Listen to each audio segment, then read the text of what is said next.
And so if you think about displacing 4 hours worth of acres, yeah, we probably planted those 4 hours worth of acres the next day, but what you would have planted the next day gets pushed back a day in domino effect. Let's just say you were going to finish on May 25th, now you're going to finish on May 26th or June 1st, whatever the case may be. And we understand that there is a yield penalty for not putting seed in the ground at the best time of year. That's why, a garden, we plant a garden that's same time every year. We put seed in the ground for corn in, for the most part, May. And if we wait a week, if we wait 2 weeks, the yield has a lower expected potential harvestable yield. And we looked at that, and conservative estimates are, $500 million.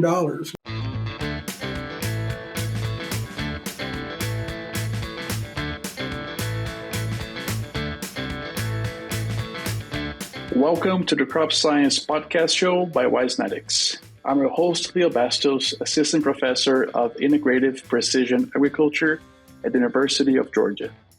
Today's episode is part of a special series on corn production, and it is with great honor that I welcome our guest, Dr. Terry Griffin. Terry is a professor and precision agriculture economist at Kansas State University. Terry, welcome to the Crop Science Podcast Show. It's great to have you here with us today.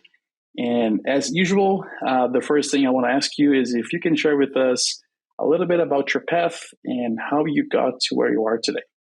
Thanks, Leo. It's great to be here today, and it's an honor on my part to participate in this series of podcasts.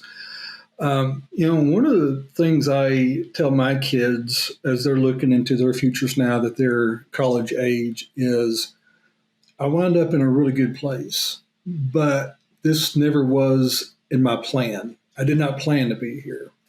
And just because our plans fall through doesn't mean it's a bad thing. Sometimes we wind up in a place maybe better than we had anticipated, if we get to choose our entire lives without any obstacles. So I grew up in Northeast Arkansas, not very far from the Mississippi River, in the Mississippi Portal, Delta Portal, on the rice, cotton, soybean, corn, grain, sorghum, kind of a diversified farm. And I went to University of Arkansas. Let me back up. I went to Arkansas State University for a few years. I'll say I went there. I was enrolled. I didn't go there very often. I spent, it's kind of like 13th and 14th grade. When I did go to classes, largely the same people I went to high school with and my hometown. And I spent more time, trying to do things on the farm than I probably should have. So after that, I did go to University of Arkansas, and I graduated with a degree in, I think at the time it was crop and soil science. It was a degree in agronomy. They changed the name of it about that time I was there. And I got my master's degree from there as well. We call it Fayetteville, University of Arkansas. And I got my master's degree in agricultural economics. I was looking at how farmers were using precision agriculture at that time. This was in the 1990s, shortly after GPS became available for civilian uses. So that was pretty interesting to me. It was new. Then after I graduated, I went to University of Illinois. I was a farm management extension specialist there for 4 years in the western part of the state, a little town called Macomb, home of Western Illinois University, a largely corn and soybean part of the world, the Eastern Corn Belt. I did that for 4 years, and then I decided I wanted a PhD. I wanted to be able to focus on how to utilize geo-referenced data coming from combines, precision ag data. And so I went to Purdue and got a PhD in agricultural economics. I focused on spatial econometrics, which means I look at data from a statistical point of view and try to explicitly model the spatial structure across landscapes. This is the type of data that violates all the classical assumptions, so we need to treat it a little bit differently. And after that, I went back home, University of Arkansas, did that for around 5 years or so. And I did farm management work as an extension specialist. 11 years ago, almost, I came here to Kansas State University, and I've been here for, 10 and a half years. Wow. And my kids are kind of grown up here. So I'm a farm management extension specialist. I use the phrase extension precision agricultural economist. And sometimes I use the phrase space weather economist because in the last 5 years I've been working with a space weather scientist, and there's very few economists, agricultural or otherwise, working in this area. Very few social scientists. And so, yeah, I'm here. And if you look, some of my background, I kind of skipped over. My personal email address, my personal website is Space Plowboy. So if you go to spaceplowboy.com, that's me. That's my email address. Astronomy has been one of my oldest hobbies. I remember when, shortly after the Voyager launches in the 1970s, we're sending back high resolution imagery of Jupiter, and I just sort of fell in love with that. I've had telescopes my entire life, and it's sort of a family hobby now. And so I've always worked in precision agriculture professionally. And then in 2020, had some colleagues reach out to me. I didn't know them at the time. And they said, hey, we would like to do something. They were in space weather. They wanted to do something in agriculture. And I thought, well, this is a great opportunity. I get to meld my professional career with my personal interest, hobbies. And not only that, it wasn't just a hobby. I mean, I learned so much about what space weather is and the physics behind it in the last 5 years that it's become the thrust of my program. And there's so much work to be done, and it's not just a intangible. And we're seeing real world problems for end users in agriculture, construction, mining, oil and gas exploration with GPS issues that are caused by space weather. And, for a lot of agriculturalists last year on May 9th, they had no idea that space weather could affect GPS. The morning of May 11th, they became a lot more aware of this could potentially be a problem. And so it's kept me busy for the last 5 years, but in particular for the last 18 months. Fantastic. That's amazing. We know each other from other times, and I was not aware of this great story and trajectory you had until getting to K-State. So that's very, very nice. Thanks for sharing that. And Terry has done amazing work in many aspects of precision ag economics and other areas as well. And today, specifically, we're going to be targeting space weather, which is something that I've been fascinated by learning more about it through your talks and interactions with you. And at least my understanding is that most people, even in research and even in precision ag, may not be aware of it. So it's a very interesting topic that definitely deserves much more attention. And I'm glad we're doing this episode today so we can spread the word. So to follow all that up, can you define space weather? I think that word is very intriguing, and people may have some different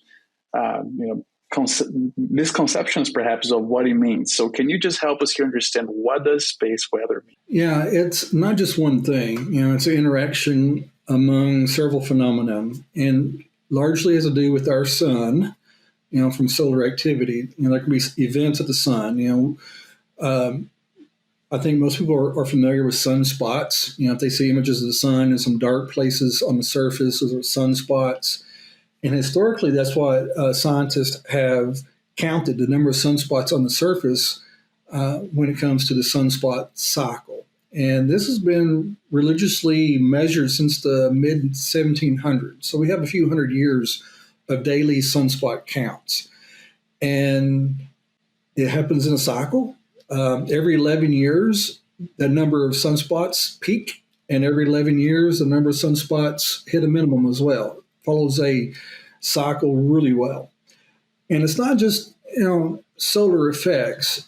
We have the galactic cosmic rays coming in from outer space, and those are high when the sunspot count is low. And when a sunspot count gets high, there's more activity at the sun, and it pushes the galactic cosmic rays coming from outer space back away. And so there was interaction there. The Earth has a geomagnetic field, and we have a North Pole, we have a South Pole. And many of our audience will be familiar with the Northern Lights, the Southern Lights, the Aurora Borealis or Australis. And that is a visual of the geomagnetic field that the Earth has. Okay?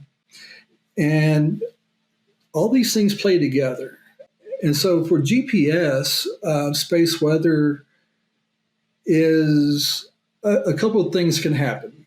The most common happens in the ionosphere. Our audience may be familiar with, that's a layer pretty high up in our atmosphere that has ionized particles, or I'm not a physicist, it may be atoms, molecules, they're ionized something. And radio waves, high frequency radio waves from satellites come through that to reach the Earth. And during geomagnetic disturbances, that layer of ionosphere may become more dense than at other times.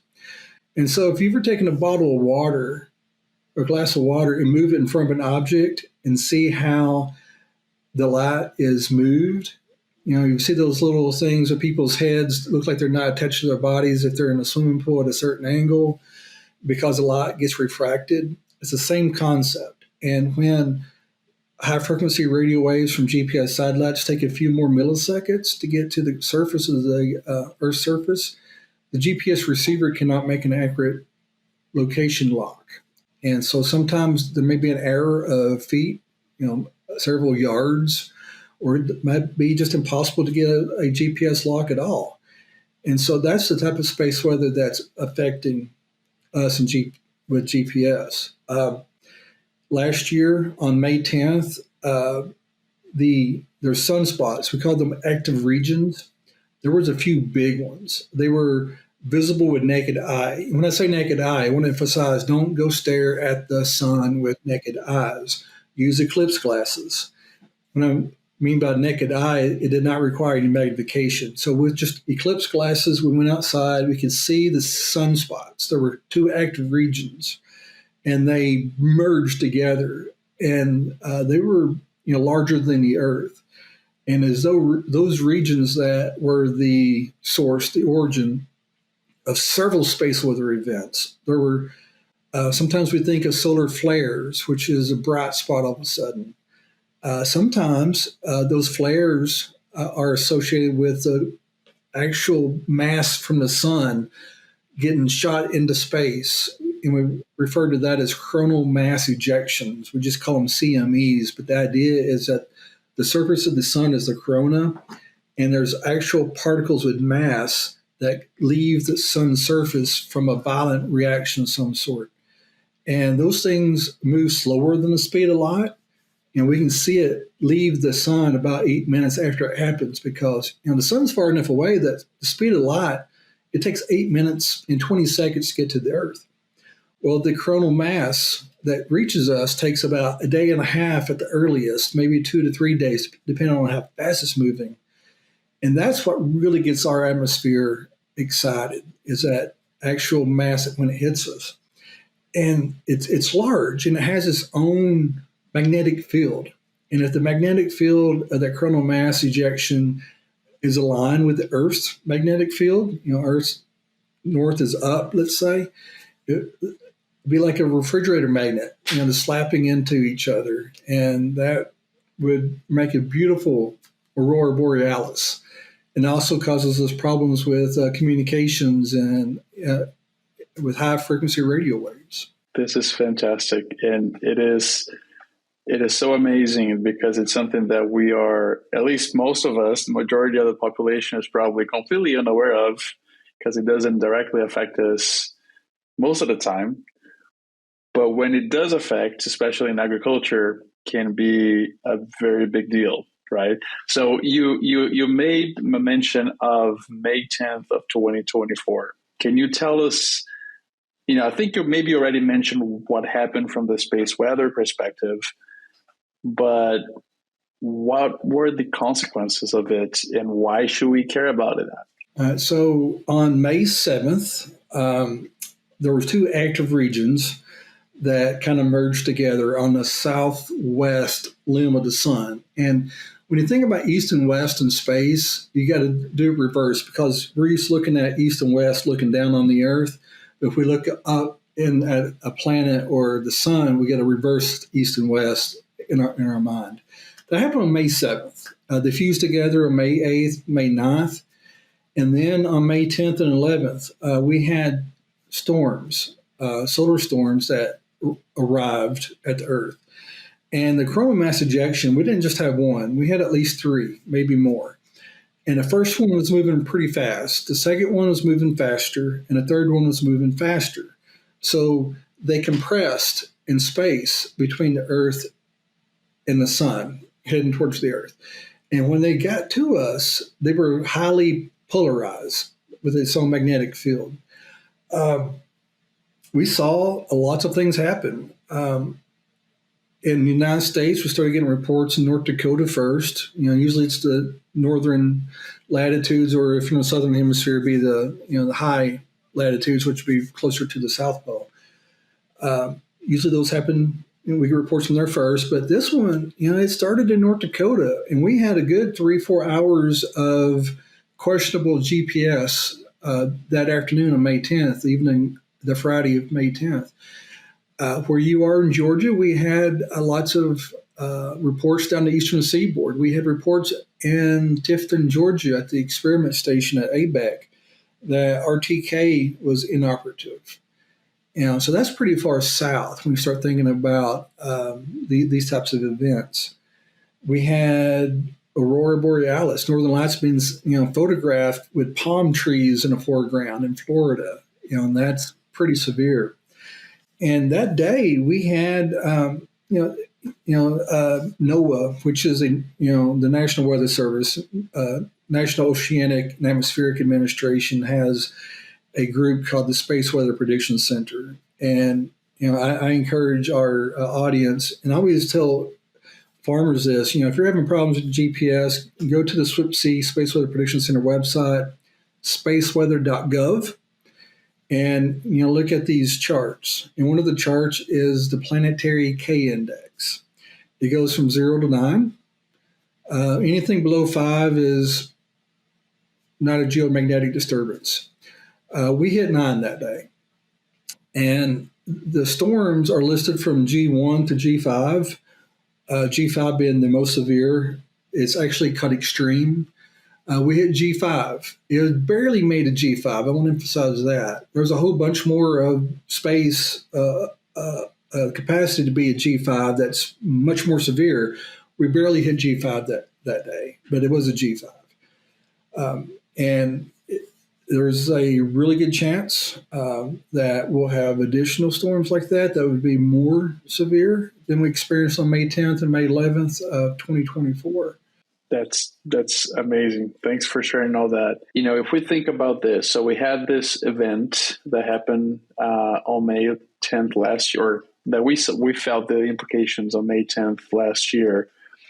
And it's probably something that we haven't seen as frequently in the past yet, or at least in the past that we were able to feel the implications of something like this.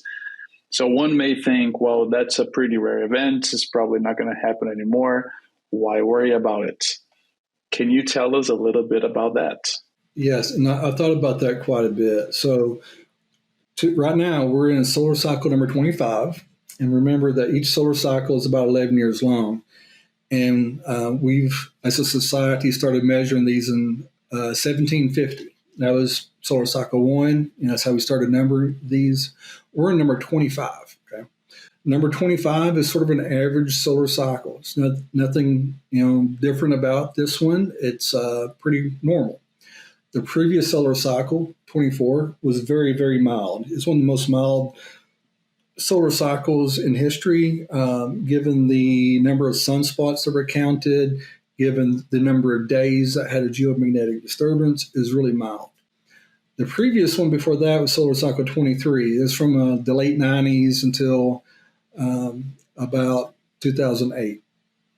It was, again, as an average solar cycle. But if you look at the adoption of GPS around the year 2000, especially in agriculture, we're looking at less than 5% of planted acres had any GPS technology on it. Matter of fact, that was the year 2000 was when President Clinton signed something, maybe an executive order, maybe, I can't remember exactly the type of article he signed, but it turned off selective availability, which before then introduced a intentional error in the GPS. And they said, well, let's just turn this completely off. And that kind of coincided with GPS being more friendly for civilian uses. So that story tells us, okay, back in solar cycle 23, we had less than 5% of planted acres using GPS. Solar cycle 24 was, some people call it a dud. It's definitely a mild solar cycle. We didn't have any days with a KP of 9. And remember the K index of 9 is when what we had on the day of May 10th. And it wasn't until May 10th that we actually had GPS in the field and geomagnetic disturbance. And it happened in May, on May 10th. If it happened on December 10th, not a big deal in North America. We're not really doing a lot in the field to plant. Hopefully we're not harvesting on December 10th. But I guess in Georgia, sometimes you have to with cotton. But for the most part, we're not using GPS a lot in December. And we've had some issues in December with GPS, but just really didn't affect agriculture. If you look at the data going back to 1750, we've had lots of days with geomagnetic disturbances. The 1950s, the 1960s. When the Apollo 11 mission landed on the moon in 1969, and that was at the peak of solar cycle 20. In 1967, there was a solar storm that caused radio disruption events. And one of my colleagues, Dolores Knipp, with University of Colorado now, she was on faculty at Air Force Academy for a while.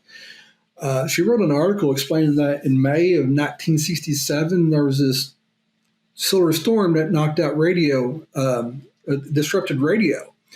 And the Soviets and the United States both thought that the other were interfering in an act of war. We came really close to really bad things happening that day.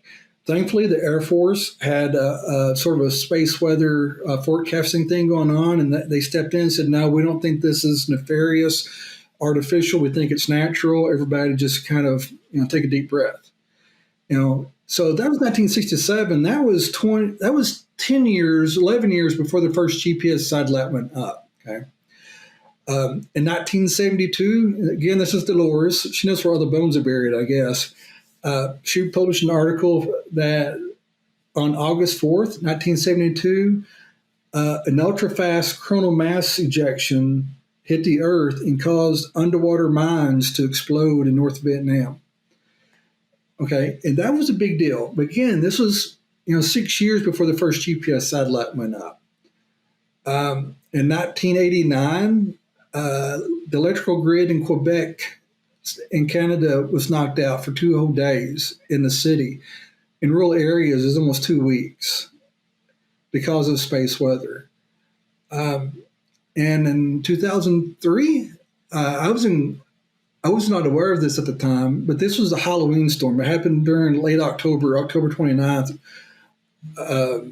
2003.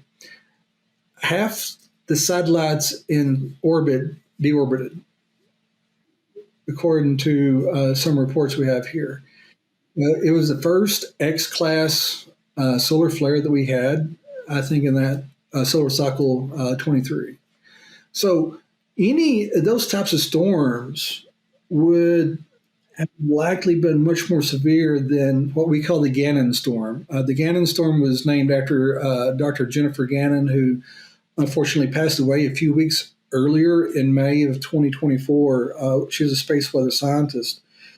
So the May 10th storm is named in her honor, the Gannon storm. If those other events had happened in the age of precision ag era, since the dawn of GPS, it would have been a lot more noticeable than the Gannon storm was. So, this is kind of a tongue in cheek, but Mother Nature has been really kind to us since we've been using GPS, and sort of like, okay, we're going to let you get this thing figured out, but hey, we're going to get back to a normal solar cycle soon, and these types of events should be something that you need to be more aware of.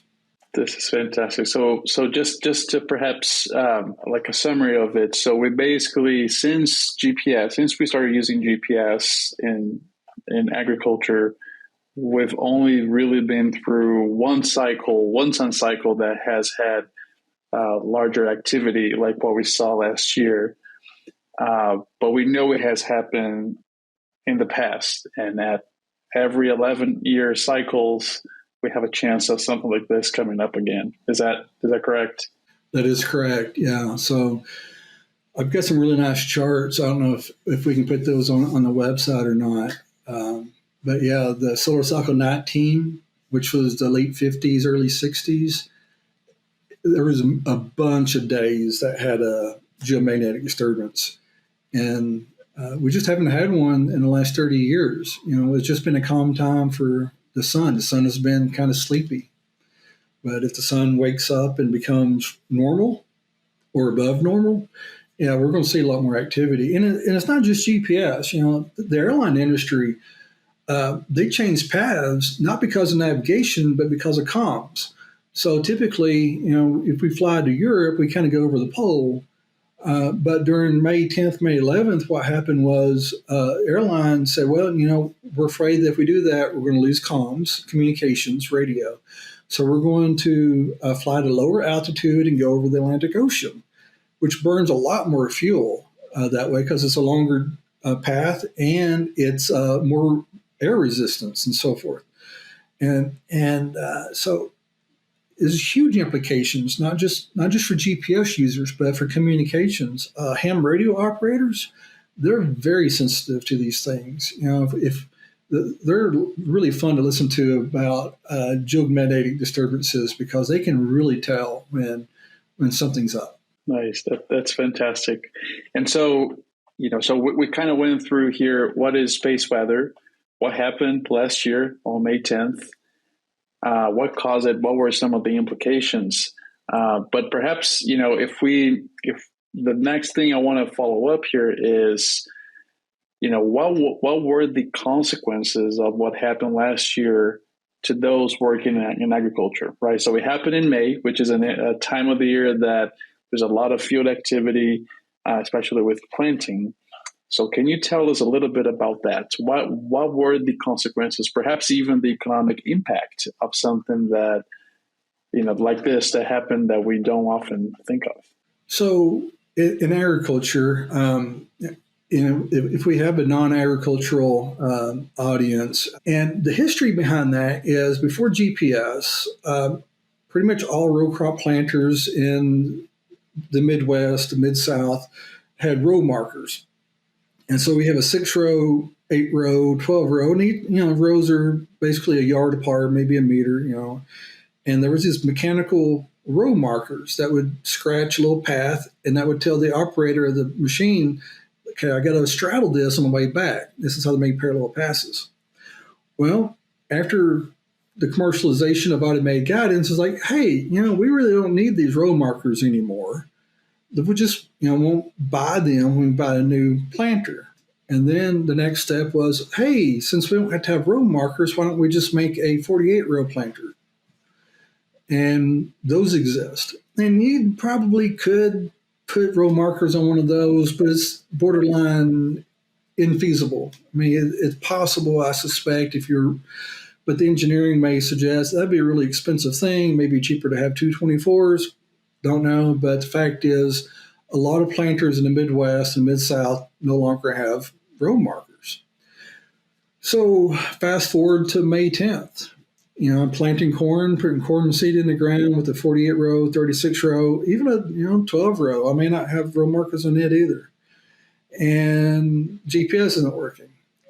Well, what do I do? Do I continue putting seed in the ground that has wide and narrow middles? We call those, there's different nicknames for that type of thing. In some parts of the Midwest or Mid-South too, that, hey, we want the landowner to see that we have crooked rows. I mean, it's frowned upon in a small agricultural community. And one technology, electric drive planters, kind of use that timing from GPS signal to drop seed. And so there's workarounds. We could get off and replace that with gear-driven information to put seed in the ground. But there's decisions to be made. Do they continue going even if they were able to make a workaround, or do they wait for GPS to come back?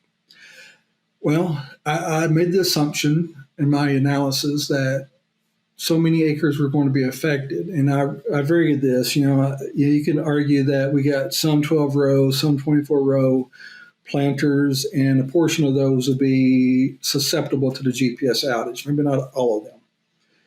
And some places in the Corn Belt, Illinois in particular, was behind schedule because it has been a wet spring. And they were 20% behind schedule in Illinois that weekend.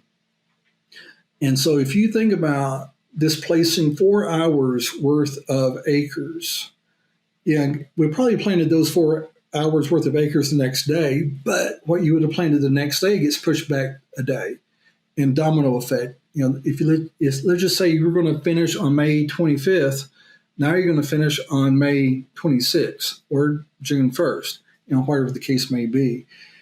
And we understand that there is a yield penalty for not putting seed in the ground at the best time of year. That's why, a garden, we plant a garden that's same time every year.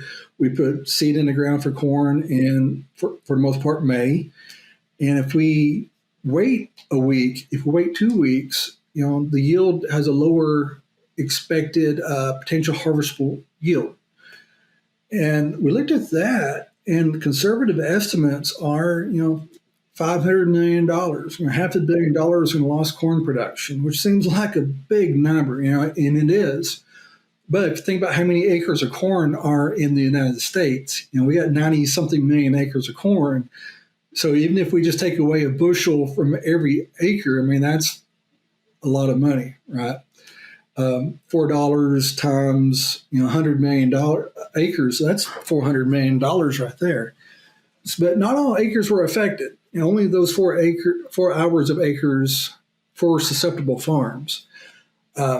So it wasn't everybody, but the farms that were affected, we're looking at almost $20,000 per farm, which is real money. And conservative estimates suggest, $500 million. And I don't think it's beyond reason to say it was a flat, cool $1 billion loss that day just for corn production. And when I put that number out, a lot of people get excited. The media loves it when you say there's $1 billion loss, and that was good for me. NOAA, came to me and said, "Hey, so what would be the benefit of putting out a forecast? Could we have saved $1 billion?" Well, maybe not in that case, because it's kind of like a rainstorm coming. If you knew that GPS was not going to work tomorrow, it doesn't really change what we were going to do, because we're still going to put seed in the ground as quickly as we can regardless, just like a thunderstorm coming to rain 3 inches. So I thought a lot about that, and that's why I started working on peanuts. In Georgia, where you are, there's a lot of peanuts in Georgia. Most of them are in Georgia. And the reason I did that was because RTK GPS, which is the most accurate, sub-inch accuracy, but not only is it sub-inch, it's absolute accuracy, meaning that it's not just pass to pass or from day to day. It's, months later or even years later, you should have that same accuracy. And it's really important when planting peanuts and digging peanuts are both on the same RTK line. And it's like geometry. We call it the AB line. From point A to point B, it's a straight line. Some of our listeners may not realize that peanuts grow underground. I'm learning that a lot of people not familiar with peanuts. And when we plant them in the spring, they become viney. The above ground part becomes viney. We have a hard time seeing where knowing where the underground portion is. And that's why the RTK is so important, to tell the farmer, tell the equipment where the peanuts were planted in order to dig them up. There's a known loss, at least 10%, maybe 15%, that if we don't use RTK for both planting and digging, we leave 15% of the nuts in the ground, not harvested.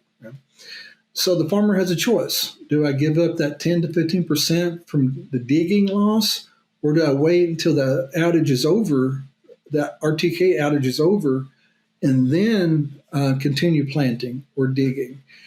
And I've estimated that the value of a reliable RTK, I call it a nowcast, not just a forecast, but it's a nowcast because it's an ongoing GPS outage. When will this thing be over? Is, just in Georgia alone is worth $20 million just for that information. That's amazing, right? I mean, putting those numbers and really understanding the impact of something that first we normally don't think of, because at least since we've been using GPS hasn't happened as frequently. And just understanding the impact of that, it's really, really impressive. So, okay, so that, I know we're going a little bit over time here, but this conversation is so good. This will be one of the episodes I go over.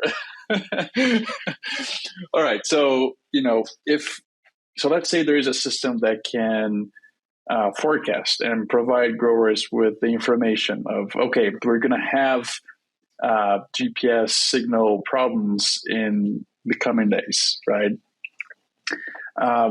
What are the options that growers have? Because, I mean, especially as you said, perhaps this happens in the time of the year where there's not much field activity going on. So maybe growers would not even care about that.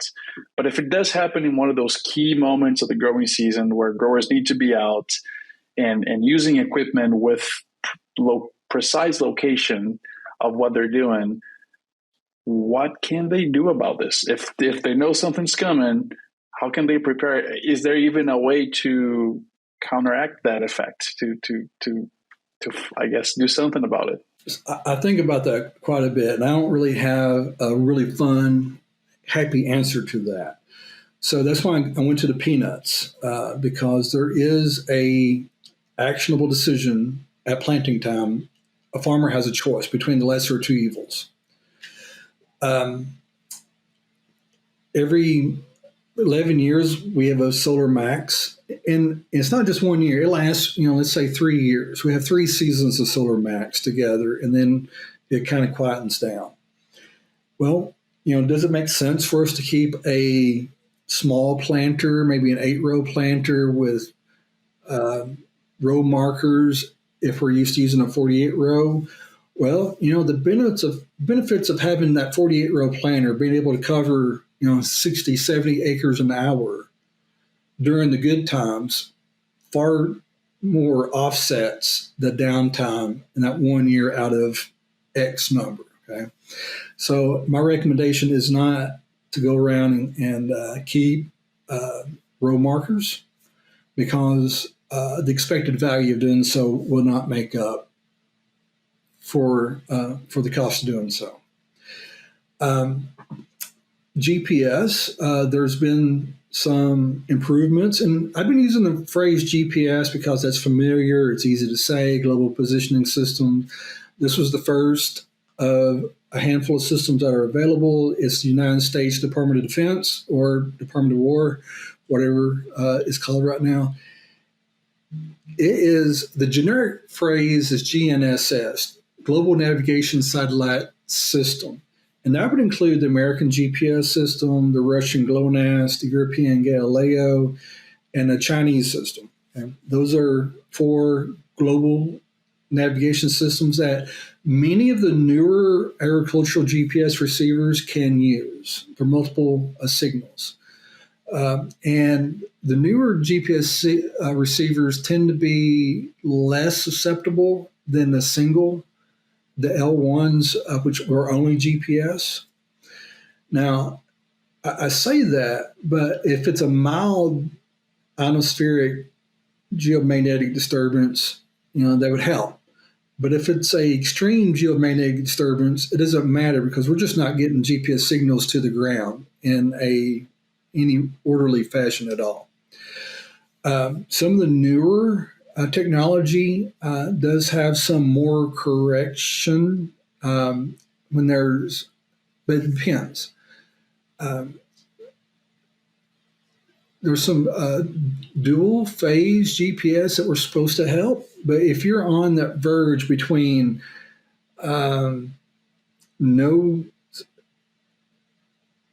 disturbance and if you're at the gradient where there is a lot of disturbance, sometimes a dual phase will actually be worse off than a single phase. There's so many use cases that we can come up with an exception that, maybe not all the time. So the question I get in my head is, well, what's after GPS? GPS has been around for a while. The first satellite went up in 1978. That's before, a lot of our farmers were even born, so it's not necessarily new technology. What's coming out new next? I've been reading about quantum guidance, which is sort of the next idea that doesn't require high frequency radio waves coming through the atmosphere. That might be the net answer to the problem, but that's not going to happen now. It may, if we're fortunate, to happen before the next solar cycle maximum in a decade from now. But we don't have really good answers to that. But I'm going to back up and say, as a economist, I'm a social scientist. I work with hard numbers, but I'm still yet a social scientist. I care about how people make decisions under risk. And the first 30 minutes of a GPS outage is the most critical. Reason is that's when people panic. That's when they get upset. That's when they start cutting wires, trying to make, figure things out. And if it's not a local problem, ripping wires off the tractor is not going to help. Okay. And I've talked to a few people who said that they got into some heated arguments with their, business partners, spouses, whatnot, because, we, in the year 2025, we expect our cell phones to work immediately without question. We expect technology to work, 24/7, 365. And when it doesn't, we get frustrated. Okay? That frustration leads to problems. And that's why I offer to our audience, to farmers, to practitioners of end users of GPS, hey, we got some really good websites from NOAA Space Weather Prediction Center. Spaceweather.gov is one of them. Take a look at it. If it's got some red bars, dark orange bars on that planetary K-index chart, it's probably not a local problem, probably nothing that you, the dealer, or anybody can do anything about. If you got to have GPS to operate and it's not working and the bars are red on that chart, go have an early lunch, go to a movie, just do something. Don't get all upset. I think that's the biggest takeaway message about what can we do if we know that there is a GPS outage. Perfect. That's awesome. And I think, something you said I think is really important is just to understand, right? I mean, as we get frustrated, understand first, if there is something that anyone can do about it, because our expectation is that, somebody should be able to do something about it. But if something that nobody can do something about it, then, let's not burn bridges and get into arguments and fights that are not going to solve the problem because it's not within the scope of anyone to be able to fix. It's time for our famous three. Wisenetics turns podcast airtime into brand authority. We don't sell ads, we elevate voices. Curious how far your voice can go to become a reference in the industry and attract more leads? Scan the QR code and discover how we can turn your expertise into unmatched brand authority. Let's transform expertise into influence, starting now. Awesome. Well, that wraps up the first part of our episode. Terry, thank you so much. This was great conversation. And now we're going to get into the last three questions that we ask every guest in this episode. Before we do that, I want to invite our audience, if you're enjoying this conversation, make sure to like us, subscribe us, share this episode with other people.